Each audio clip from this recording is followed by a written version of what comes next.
Hello ಗೆಳೆಯರಿ, ಮದುವೆ ಆಗದೇ ಇರತಕ್ಕಂಥ ಹುಡುಗರು ಮಾತ್ರ ಈ ಒಂದು ವಿಡಿಯೋ ನೋಡಿ. ಯಾಕಂದರೆ ನಿಮಗೆ ಮದುವೆ ಆಗೋದಕ್ಕೆ ಹೆಣ್ಣು ಸಿಗ್ತಾರೆ ನೋಡಿ. ನಮ್ಮಲ್ಲಿ ಪ್ರಸ್ತುತ ನಮಗೆ ಹಿರಣ್ಯ ಅಂತ ಇವರು ಒಂದು ಫೋಟೋದಲ್ಲಿ ನೋಡ್ತಕ್ಕಂಥ ಹೆಣ್ಣು ಮಗಳು ನಮಗೆ ಮಾಹಿತಿನ ಕಳಿಸಿರ್ತಾರೆ. ಸುಮಾರು ಏನಿಲ್ಲ ಅಂದರೂ ನಮ್ಮಲ್ಲಿ ಒಂದು 100 ಮೆಂಬರ್ಸ್ ಒಂದು ಪ್ರೊಫೈಲ್ಗಳು ಕಳಿಸ್ತಾ ಹೋಗಿದ್ದಾರೆ. ಅದರಲ್ಲಿ ಹಿರಣ್ಯ ಕೂಡ ಒಬ್ಬರು. ಇವರ ವಯಸ್ಸು ಬಂದು 27 ವರ್ಷ. ಊರು ಬಂದುಬಿಟ್ಟು ಹೆಬ್ಬಾಳ. ಹೆಬ್ಬಾಳ ಎಲ್ಲಿ ಬರುತ್ತೆ ಅಂದರೆ ಬೆಂಗಳೂರಿನಿಂದ ಒಂದು ಆಲ್ಮೋಸ್ಟ್ ಒಂದು 15ರಿಂದ 20 ಕಿಲೋಮೀಟರ್. ಹೆಬ್ಬಾಳ್ ಫ್ಲೈ ಓವರ್ ಅಂತ ಕಾಣಿಸ್ತಿದೆ ಅಲ್ವಾ, ಆ ಒಂದು ಹೆಬ್ಬಾಳನ ಪಕ್ಕದಲ್ಲಿರ್ತಕ್ಕಂತಹ ಅಪಾರ್ಟ್ಮೆಂಟ್ಗಳಲ್ಲಿ ಇವರು ಇದ್ದಾರೆ ಸ್ನೇಹಿತರೆ. ಸೊ ಅರ್ಥ ಆಯ್ತಾ ಎಲ್ಲಿದ್ದಾರೆ ಅಂತಂದ್ಬಿಟ್ಟು. ಸೊ ಆಸ್ತಿ ಬಂದುಬಿಟ್ಟು ₹1,00,000 ಅಷ್ಟು ಆಸ್ತಿ ಇದೆ ಸರ್. ನನ್ನದೇ ಸ್ವಂತದಾಗಿರ್ತಕ್ಕಂಥ ಮನೆ ಇದೆ. ನಾನು ನೋಡೋದಕ್ಕೆ ಯಾವ ರೀತಿ ಇದ್ದೀನಿ ಅಂತ ನೋಡ್ಕೊಳ್ಳಿ ಬೇಕಿದ್ದರೆ. ನನ್ನ ಎತ್ತರ ಬಂದುಬಿಟ್ಟು 4 ಸೆಂಟಿಮೀಟರ್. ನನ್ನ ವೇಟ್ ಬಂದುಬಿಟ್ಟು ಪ್ರಸ್ತುತ ಇವಾಗ ನನಗೆ ಇರೋದು 81 kg ವೇಟ್ ಇದ್ದೇನೆ ಅಂತ ಹೇಳಿದ್ದಾರೆ. ಮದುವೆ ಆಗುವಂತಹ ಒಂದು ಬಯಕೆ ಆಗಿದೆ. ನಮ್ಮ ತಂದೆ ತಾಯಿಯವರು ತುಂಬ ಅಂದರೆ ತುಂಬ ಒತ್ತಾಯ ಮಾಡ್ತಿದ್ದಾರೆ. ಅಮ್ಮ, ಇರೋ ಅಷ್ಟು ದಿನದಲ್ಲಿ ನಿನ್ನ ಮೇಲೆ ಒಂದು 4 ಅಕ್ಕಿಕಾಳು ಹಾಕ್ಬಿಟ್ಟು ಸತ್ತೋಗ್ತೀವಿ ಕಣಮ್ಮ, ಬೇಗ ಮದುವೆ ಆಗುವಂಥ ಒತ್ತಾಯ ಮಾಡ್ತಿದ್ದಾರೆ.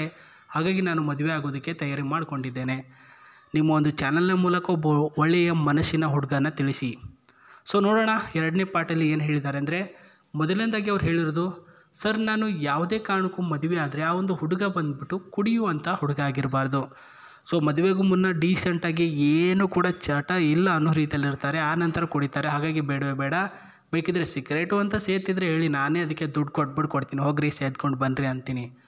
ಬಟ್ ಕುಡಿಯೋದು ಬೇಡ. ಪ್ರಾಣ ಹಿಂಸೆ ಅಂತಂತೂ ಮಾಡಬಾರ್ದು. ಅಂದರೆ ಕೆಲವೊಂದಿಷ್ಟು ಜನ ಪ್ರಾಣಿ ಹಿಂಸೆ ಬಂದುಬಿಟ್ಟು ನಾಯಿಗೆ ಅಂತಂದ್ಬಿಟ್ಟು ಯಾವಾಗಲೂ ಜೋರಾಗಿ ಹೊಡಿತಾರೆ ನೋಡಿ, ಅಥವಾ ಏನಾದರೂ ಯಾವುದಾದ್ರೂ ಪ್ರಾಣಿಗಳಿಗೆ ಸುಮ್ಮನೆ ಕಾಡಿಸೋದು, ಈ ರೀತಿ ಹಿಂಸೆ ಮಾಡಬೇಡಿ. ಪ್ರತಿಯೊಂದಕ್ಕೂ ಗೌರವ, ಪ್ರತಿಯೊಂದಕ್ಕೂ ರೆಸ್ಪೆಕ್ಟು, ಅದರ ಬಗ್ಗೆ ಕಾಳಜಿ ಇರಬೇಕು ಅಂತ ಹೇಳಿದ್ದಾರೆ. ರೋಚಕ ಜೀವನದಲ್ಲಿ ನನ್ನ ಒಂದು ಜೊತೆಗೆ ಕೊನೆಯವರೆಗೂ ಇರಬೇಕು. ಬೇರೆ ಯಾರೇ ಆಗಿರಲಿ ನನ್ನ ಆಡಳಿತದಲ್ಲೇ ಇರಬೇಕು ಅಂತ ಹೇಳಿದ್ದಾರೆ. ಸೊ ಅರ್ಥ ಆಯ್ತಾ ಏನು ಹೇಳಿದ್ದಾರೆ ಅಂದರೆ, ನಮ್ಮ ಒಂದು ಸಂಸಾರ ಜೀವನ ಅಂದಮೇಲೆ ಒಂದು ರೋಚಕ ಜೀವನ. ಅದರಲ್ಲಿ ಯಾವತ್ತೂ ಕೂಡ ಅಡೆತಡೆಗಳು, ಕೆಲವೊಂದಿಷ್ಟು ತೆಗ್ಗು ಬರ್ತಾ ಇರ್ತವೆ. ಅದನ್ನು ತಡೆಗಟ್ಟಿಕೊಂಡು ನನ್ನ ಆಡಳಿತದಲ್ಲಿ ನಾನು ಹೆಂಗೆ ಹೇಳ್ತೀನೋ ಅದೇ ರೀತಿಯಲ್ಲಿ ನೀವು ಇರಬೇಕು ಅಂತ ಹೇಳಿದ್ದಾರೆ ಸ್ನೇಹಿತರೆ. ಇದು ಅವರು ಹೇಳಿರ್ತಕ್ಕಂತಹ ಪಾರ್ಟ್ 2. ಇನ್ನು ಪಾರ್ಟ್ 3ಯಲ್ಲಿ ಇವರ ಒಂದು ಡ್ರೀಮ್ ಕಾರ್ ಜೊತೆಗೆ ಒಂದು ಸ್ವಲ್ಪ ಕನಸಿದೆ ಅಂತೆ. ಅದನ್ನು ಮದುವೆ ಆದ ನಂತರ ನೀವೇ ಈಡೇರಿಸಬೇಕು ಅಂತ ಹೇಳಿದ್ದಾರೆ. ಏನು ಗುರು ಅದು ಅಂದರೆ, ಸೊ ಅವರ ಡ್ರೀಮ್ ಕಾರು ಅಂದರೆ ಕನಸಿನ ಕಾರು, ಲೈಫ್ನಲ್ಲಿ ಇದನ್ನು ತೆಗೆದುಕೊಳ್ಬೇಕು ಅಂತ ಇದೆ. ಕೆಲವೊಂದಿಷ್ಟು ಜನಕ್ಕೆ ಕನಸಿರುತ್ತೆ, ಕೆಲವೊಂದಿಷ್ಟು ಜನಕ್ಕೆ ಇರಲ್ಲ. ಕೆಲವೊಂದಿಷ್ಟು ಜನ ಏನು ಮಾಡ್ತಾರೆ, ಅಂಗೈಯಲ್ಲೇ ಆಕಾಶ ನೋಡಿಬಿಡ್ತಾರೆ, ವಾವ್ ಇಲ್ಲೇ ಇದು ಸೂಪರ್ ಗುರು. ಇನ್ನೊಂದು ಜನ ಏನು ಮಾಡ್ತಾರೆ, ಎಲ್ಲ ಕಡೆ ಸುತ್ತಾಡಿ ನೋಡ್ಕೊಂಡು ಬಂದು ವಾವ್ ಇದು ಗುರು ಲೈಫು ಅಂತಾರೆ. ಅವರವರು ವಿವೇಚನೆ, ಅವರವರು ದುಡ್ಡು, ಅವರವರು ವಿಚಾರಗಳಿಗೆ ಬಿಟ್ಟಿದ್ದು, ಅದೆಲ್ಲನೂ ಕೂಡ ನಾವು ಮಾತಾಡೋದು ಯೋಗ್ಯವಲ್ಲ ಅಂತ ನಾನು ಕೂಡ ಹೇಳ್ತೇನೆ ಸ್ನೇಹಿತರೆ. ಕನಸಿದೆ ಲೈಫ್ನಲ್ಲಿ, ಇದನ್ನು ತೆಗೆದುಕೊಳ್ಬೇಕು ಅಂತ ಒಂದು ಕಾರ್ ಫೋಟೋ ಕಳಿಸಿದ್ದಾರೆ. ನಾನು ಇದರ ಒಳಗಡೆ ಹೆಂಗಿದೆ ಅಂತ ನಾನು ಆಮೇಲೆ ತೋರಿಸ್ತೀನಿ. ಇನ್ನು ಹುಡುಗನ ವಿಚಾರಕ್ಕೆ ಬರೋದಾದರೆ, ಪ್ರಸ್ತುತ ಹುಡುಗ ಕುಡಿಬಾರ್ದು ಅಂತ ಏನು ಹೇಳಿದ್ದಾರೆ, ಅದನ್ನು ಅಪ್ಪಟ ನೀವು ಕ್ಯಾನ್ಸಲ್ ಮಾಡಬೇಕು ಅವ್ರು ನಿಮಗೆ ಸಿಗಬೇಕಂದ್ರೆ. ಎರಡನೇದಾಗಿ ಬಂದುಬಿಟ್ಟು, ಪ್ರಸ್ತುತ ನೀವೇ ನಿಮ್ಮ ತಂದೆ ತಾಯಿಯವ್ರಿಗೆ ಗೌರವ ಕೊಡ್ತೀರ, ಅದೆಲ್ಲನೂ ಕೂಡ ಇವರಿಗೆ ಕೊಡಿ. ಆ್ಯಂಡ್ ಇವರ ಒಂದು ಪ್ರಾಣಿ ಹಿಂಸೆ ಅಂತ ಏನಂತಾರೆ ಅದ್ರ ಮೇಲೂ ಕೂಡ ಸ್ವಲ್ಪ ಗೌರವ ಕೊಡಿ ಮತ್ತು ಸ್ವಲ್ಪ ಮುದ್ದು ಮಾಡಿ. ಓಕೆ, ಅದರಲ್ಲಿ ಸೆಲೆಕ್ಷನ್ ಆದ್ರೆ. ಇನ್ನು ಮೂರನೇದಾಗಿ ದುಡ್ಡು, ಹಣಕಾಸಿನ ವಿಚಾರದಲ್ಲಿ ಅವ್ರದ್ದೊಂದಿಗೆ ಯಾವುದೇ ರೀತಿಯಲ್ಲೂ ಕೂಡ ಜಗಳ ಆಡಬಾರ್ದು. ಸೊ ಮದುವೆಗೆ ಮುನ್ನನೇ ಆಗಿರಲಿ, ಮದುವೆ ಆದ ನಂತರನೇ ಆಗಿರಲಿ, ಜಗಳ ಆಡಬಾರ್ದು. ಆ್ಯಂಡ್ 4ನೇ ಪಾಯಿಂಟಲ್ಲಿ, ಪ್ರಸ್ತುತ ಇವ್ರು ಹೇಳ್ದಂಗೆ ಕೇಳಬೇಕು. ಇವ್ರ ಆಡಳಿತದಲ್ಲಿ ನೀವು ಹ್ಞೂ ಅನ್ಕೊಳ್ತಾ ಹೋಗಿ, ಏನು ತಲೆ ಕೆಡಿಸ್ಕೊಳ್ಕೆ ಹೋಗ್ಬೇಡಿ, ಅವ್ರು ನಿಮ್ಮವರೇ ಆಗೇ ಆಗ್ತಾರೆ ಸ್ನೇಹಿತರೆ. ಆ್ಯಂಡ್ ಅದೇ ರೀತಿಯಾಗಿ ಕೊನೆಯದಾಗಿ 5ನೇ ಪಾಯಿಂಟಲ್ಲಿ ಏನು ಹೇಳಿರೋದಂದರೆ, ಇವರ ತಂದೆ ತಾಯಿಯವ್ರಿಗೆ ಪಂಚ ಪ್ರಾಣ ಪ್ರೀತಿಯ ಕೊಟ್ಟು ಬೆಳೆಸಿದ್ದಾರೆ ಇವ್ರಿಗೆ.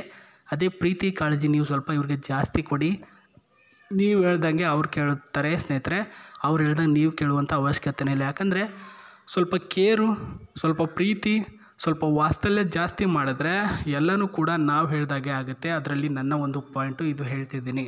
ಸೊ ಇಷ್ಟು ಮಾಡಿ ಸ್ನೇಹಿತರೆ, ಅವರು ನಿಮಗೆ 100% ಸಿಗ್ತಾರೆ. ನೀವು ಮಾಡಬೇಕಾಗಿರೋ ಸಿಂಪಲ್ ವಿಧಾನ, ಕಮೆಂಟ್ ಬಾಕ್ಸಲ್ಲಿ ನಿಮ್ಮ ಅನಿಸಿಕೆಗಳನ್ನು ಕಮೆಂಟ್ ಮಾಡಿ. ಖುದ್ದಾಗಿ ಎಲ್ಲ ಡೀಟೇಲ್ಸ್ಗಳನ್ನು ಚೆಕ್ ಮಾಡ್ತಾರೆ ಅವರು, ಅವರೇ ರಿಪ್ಲೈ ಕೊಡ್ತಾರೆ. ನಾನು ಡೈರೆಕ್ಟಾಗಿ ನಂಬರ್ ಹೇಳ್ಬೋದು, ಬಟ್ ಹೇಳೋಕ್ಕಾಗಲ್ಲ, ಹೆಣ್ಮಕ್ಳು ಇರ್ತಾರೆ. ಹಂಗೆ ಓಪನ್ ಅಪ್ ಆಗಿ ನಂಬರ್ ಹೇಳಿದ್ರೆ ಪ್ರಾಬ್ಲಮ್ ಆಗುತ್ತೆ. ಹಾಗಾಗಿನೇ ನಾನು ಹೇಳ್ತಾ ಇಲ್ಲ ಸ್ನೇಹಿತರೆ. ಸೊ ಕಾರು ನೋಡಿದ್ರಿ, ಇವಾಗ ಅದರೊಳಗಡೆ ಇರ್ತಕ್ಕಂತಹ ಈ ಒಂದು ಸಿಸ್ಟಮ್ನ ನೋಡ್ಕೊಳ್ಳಿ. ಡ್ರೈವರ್ಸ್ಗಳಿಗೆ ಗೊತ್ತಿರುತ್ತೆ, ನಾನು ಹೇಳುವಂಥ ಅವಶ್ಯಕತೆ ಇಲ್ಲ. ಕೆಲವೊಂದಿಷ್ಟು ಜನಕ್ಕೆ ಗೊತ್ತಿರಲ್ಲ. ಇದು ಬಂದುಬಿಟ್ಟು ಸ್ಟೇರಿಂಗ್ ಆಗಿರುತ್ತೆ. ಇಲ್ಲಿ ಹಾರ್ನ್ ಮಾಡುವಂಥ ಒಂದು ಸ್ಪೇಟು, ಆ್ಯಂಡ್ ಇದು speed limit 120 kilometre, 100 kilometre and 80 kilometre ಈ ರೀತಿ ಇರುತ್ತೆ ಸ್ನೇಹಿತರೆ. ಈ ಒಂದು ಗೇರಿನ ಸಿಸ್ಟಮ್ನ ನೋಡ್ಕೊಳ್ಬೋದು. 4 ಗೇರ್ ಇರುತ್ತೆ, ಒಂದು ರಿವರ್ಸ್ ಆಗಿರ್ತಕ್ಕಂತಹ ಸ್ಪೇಸ್ ಇರುತ್ತೆ. ಆ್ಯಂಡ್ ಇದರಲ್ಲಿ ಏರ್ ಬ್ಯಾಗ್ ಆನ್ ಆಗುತ್ತೆ ಸ್ನೇಹಿತರೆ, ಆಕ್ಸಿಡೆಂಟ್ ಫ್ರೀ ವೆಹಿಕಲ್.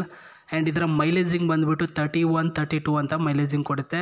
ಆ್ಯಂಡ್ ಇದರ ಸಿ ಸಿ ಬಂದುಬಿಟ್ಟು 1700 cc ಇದೆ ಅಂತ ಹೇಳಿದ್ದಾರೆ. ಸೊ ಈ ರೀತಿ ಕಾರ್ಗಳನ್ನು ಬಿಡಬೇಡಿ, ಅವರನ್ನು ಕೂಡ ಬಿಡಬೇಡಿ. ನಿಮ್ಮ ಅನಿಸಿಕೆಗಳನ್ನು ವ್ಯಕ್ತಪಡಿಸಿ.